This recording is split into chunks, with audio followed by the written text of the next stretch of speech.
The Tur Siman Tav Kuf Lamed Ches. This is the last Siman dealing with Davar HaAved. It is not incredibly long, but the next Siman is very long and it deals with business on HaMoed. People will not like it. Those people that like doing business in HaMoed should not listen to the next year. Mi Shalkait Zesa V'nasno B'beis Habad V'hapchן B'inyan Shenefsdin Eino Dורכן miyad. Someone that put his olives into the olive press and he flipped them over. I don't know why this is important. I don't know anything about processing olives in an olive press, so that they will be lost if they are not pressed now. Or sheyeno bבור, or his wine is in the wine press. וצריך לדורכו, and he has to walk over them. Ve'eirעו Onis, and something happened. Shelo היה יכול לדורכו עד שתגיע המועד. He couldn't press either the olives or the grapes before Yontif came. Dורך zesa v'ananav כדרכו. He can press his olives and his grapes in the normal way. ומכניסן לחביות. He can put them in their barrels. וסותמן, and he can seal them. ועושה כל הצריך להם כדרכו. He can do everything they need according to the way, below שיינו, without any change. ובלבד שלא יסכוון מלאכתו במועד. As long as he didn't intend to do the work on HaMoed. Wait. כגון שהיה סבור שיכול להשהות עד אחר מועד. If he felt, that will last until after Yontif. Ve'eirעו דבר שאינו יכול להשהות, and let's say the weather changed, it's hotter than he thought it would be, so they're going to go bad faster. Or שאינו אירעו shum ones kodem moed, or something happened before Yontif. He thought he could finish it before Yontif, but in one of the examples in the Gemara, someone died, he had to sit shiva.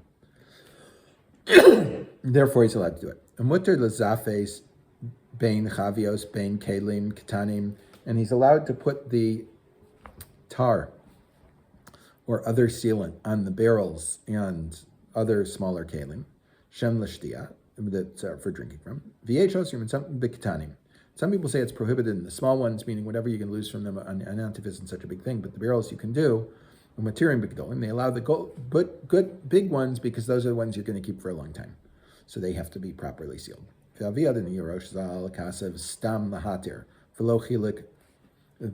Rosh doesn't distinguish between large and small ones, and he allows either ones, and that's also the psak of the Torah. Mutter lahachnis peros min hagenavim. I'm allowed to bring in my fruit so that the people don't steal it. The thieves don't steal it. But if they're in a guarded place, this is not talking about harvesting it. It's been harvested already. If anything that's attached to the ground, we previously learned, I don't care even if you're going to suffer a great loss, you're not allowed to do anything with it. It's already been harvested, but the boxes are in the fields or something like that, so I can bring it in. But if it's already in a place where it's safe, I'm not allowed to bring them. Let's say I have a shed or a warehouse on my property. I'm not allowed to bring them from there into the city. I can take my flax out of its soak. You soak it for a while. If you soak it too long, it rots. And anything similar to this, if you would suffer a loss. Remember, a loss is different from a profit. If I could make a profit, I'm not allowed to do it. If I would suffer a loss, it would be money out of my pocket, then you're allowed to do it. As long as you didn't intend to soak the flax until the moed. But when you do it, you have to do it privately. You can't work in the public, generally you can't work in the public thoroughfare or in your front yard or something. You have to do it in a way that people aren't going to be aware of it. Like you bring it in at night, not in the day. And if something that will be more widely known at night rather than the day,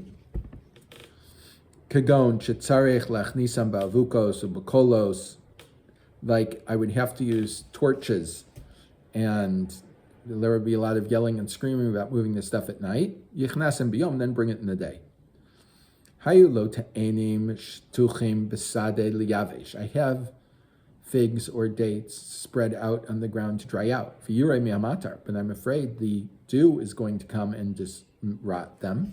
Yachol l'chsosam b'kash kisui refa.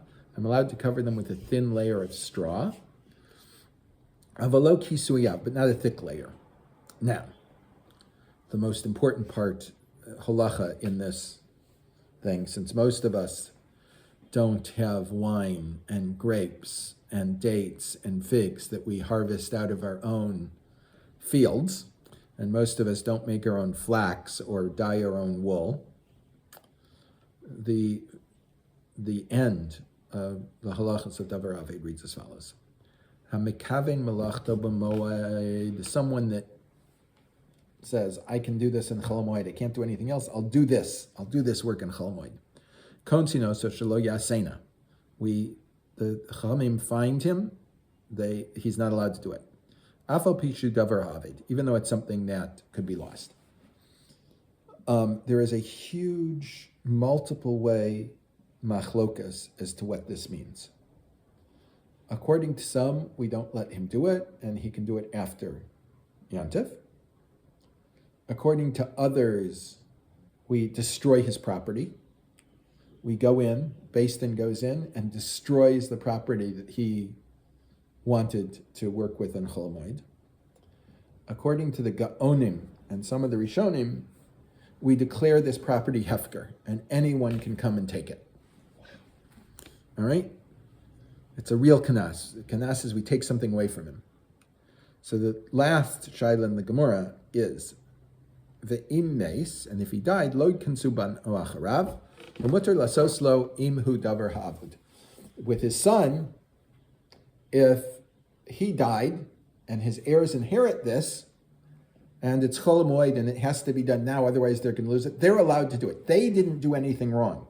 They didn't intend to do this on Chol HaMoed. They inherited something that now has to be done on Chol HaMoed, then we don't punish them.